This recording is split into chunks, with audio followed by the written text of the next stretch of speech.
Gaurkoan Donostiako Intxaurrondo auzora gerturatu gera, hementxe iraiaren 13an Kosk ekimena ospatuko duelako. Gastronomia eta elkartasuna batuko dituen ekimen honi buruz gehiago jakiteko, Oraiz Garziarekin hitz egingo dugu eta prentsaurrekora sartuko gara.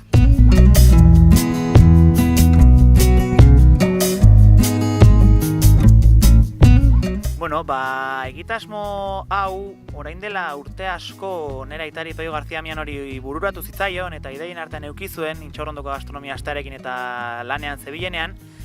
Eta aurten Etiopiako proiektua martxan jarri dugunean, Zaporeak proiektua, lehenengo urratsa edo dirua eta babesa lortzeko, pentsatu genuen lokura handi honetan sartzea eta kilometroa gastronomiko Kosk martxan jarri eta iraiaren 13an errealitate bihurtzea aitaren ametsura.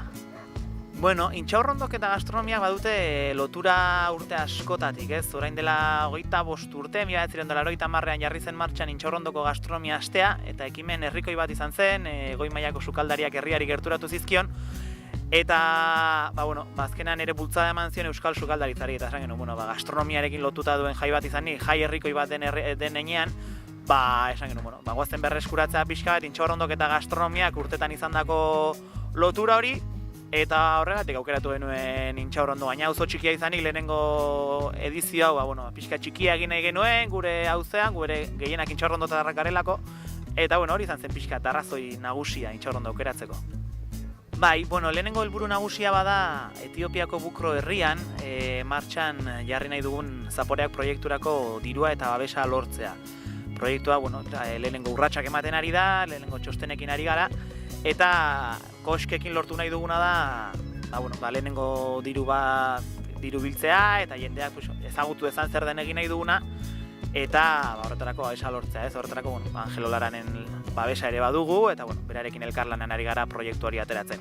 Eta hori lehenengo helburu nagusia, eta bigarrena batez ere da, goi mailako sukaldaritza hori berriro ere herritarrei gerturatzea, ez? Kosken zehar egingo diren ekintzen artean, uste esanguratsuenetako batzuk badirela, sukaldarien erakustaldiak, ez? Kalera aterako ditugu sukaldeak, kalera aterako ditugu sukaldariak, eta bilatu nahi duguna da jendeak gertutik ezagutu dezala zer den egiten dutena, ez? Adibidez, esan dezakegu, Juan Mari Arzak eta Andoni Luis Aduriz arituko direla, eta orduan ikuste ez dela eguneroko gauza bat, ez dela eguneroko aukera, beraiek lanean ikustea, eta nik uste, aukera paregabea dela, herritarrek ezagutu dezaten zer egiten duten goi mailako sukaldari horiek. Lehendabiziko gune honetan bi karpa kokatuko ditugu, eta gero parkean zerrera hainbat dastatze postu egongo dira, baina hemen esan genezake gune nagusia denean ospatuko direla ekintzarik nagusiena, ez? Alde batetik goizeko 10:00 martxan jarriko dugu Idiazabal Gaztaren Juan Mari Arzak sari nagusia, gainera aurten Ordiziako lehiaketatik 3 egunera, aukera paregabea dute hartzaia bizkat arantzak entzeko, eta horretaz gain hemen ospatuko dugu herri bazkaria, atxaldeko 3 eta 4 aldera, eta festaria maiera ekitaldia izango den horretan, Juan Mari Arzak eta Luis Irizar ere omenduko ditugu, ez? Luis Irizar pixka bat izan da, esan dezakegu dela euskal sukaldarien maixu, euskal sukaldari garrantzitsu gehienak bere eskolan ikasitakoak dira, Juan Mari Arzak izan da bakarrez dena pasa, eta gero ere Juan Mari Arzak omendu nahi dugu, azkenean erreferentzia bat delako, mundu osoan, sukaldari famatuenetariko bat delako, eta gainera urten, 2014 urte honetan, 25. urte hurrena betetzen duelako 3. Michelin izarrarekin. Eta gero hemen, Idiazabal Gazta lehiaketarekin batera, hasiko dugu aurrentzako ere gazta ikastarotxo bat egingo dugu, ze aurren gunea pixkatxo bat aurrera kokatuko dugu, eta bertan umek gazta nola egiten den, eta gutxi batzuk gazta egiteko aukera ere izango dute, eta esan dezakegu ere, porrotxen laguntza ere izango dutela gazta egiteko, eta nik uste gune nagusionetan pixkat sartu ditugula ekimen garrantzitsuenak. Gero, lehenengo gune honetatik aurrera jarraituta 200 metrotara badago bi jaiet, bertan kokatuko dugu bigarren gunea, eta bigarren gune hori egongo da eskainia euskal sukaldaritza tradizionalari.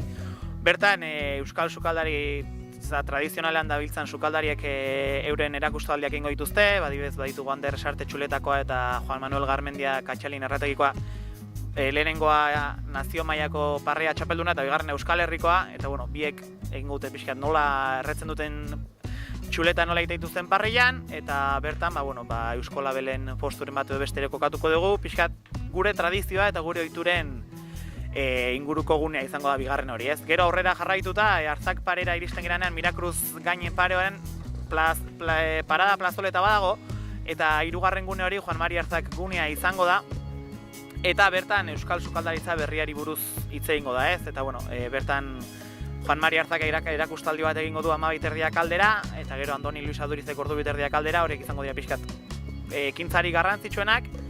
Eta gero hortik jaitsiko gara Larrotxene Kulturetxeko plazoletara, Intxaurrondo Zaharrean murgilduta, eta hori izango da Gilda gunea, ez? Orduan Intxaurrondo kalean sartzerakoan jendeak pintxoaren kilometroarekin egingo du topo, bertan zaporeak sari nagusia ospatuko da, eta bertan herritarrek aukeratuko dute zein taberna edo zein jatetxek eramaten duen sari hori. Orduan, bueno, jendea sartuko da, aurkituko ditu mahai asko, postu asko, taberna eta jatetxek pintxo bana aurkeztuko dute, eta orduan, bueno, jendeak dastatu ezala, gozatu ezala, eta, behin kilometroa, konbilen tartean ez dialako kilometroa egisten, baina, amaitzen denean, bere papertxoa bete ezala, esan ez, zein den gehien gustatu zaiona, eta, herritarren parte hartzarekin erabakiko dugu zein den zaporeak sari nagusia. Eta gero, gunean bertan, pintxoaren kilometroan parte hartzen duten tabernari edo jatetxetako batzuk, egingo duguna izango da, beraien pintxoa aurkeztu ezatela, azaldu ezatela nola egiten duten, eta hori izango da, ez? Eta gero, hemen lehenengo gunean esan dugu Juan Mari Arzak eta Luis Irizar omendutuko ditugula,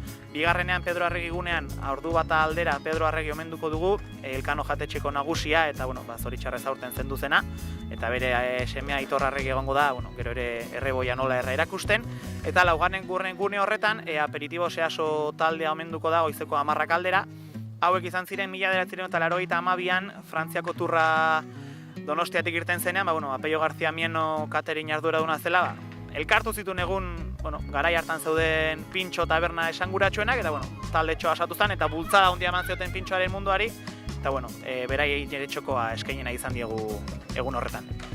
Herritarrak gonbidatzen ditugu irailaren 13an Intxaurrondora gerturatzea, Euskal Sukaldaritzarekin, Euskal Gastronomiarekin gozatu, eta bide batez, zeharka baldin bada ere, Etiopiako Bukro herriarekin bat egiteko. Ez gure leloetako bat bada kosketik koskera, Intxaurrondotik Bukrora, eta gonbidatzen zaituztegu guztiei kosk egin, eta gurekin batera irailaren 13an elkartasunari kosk egiten.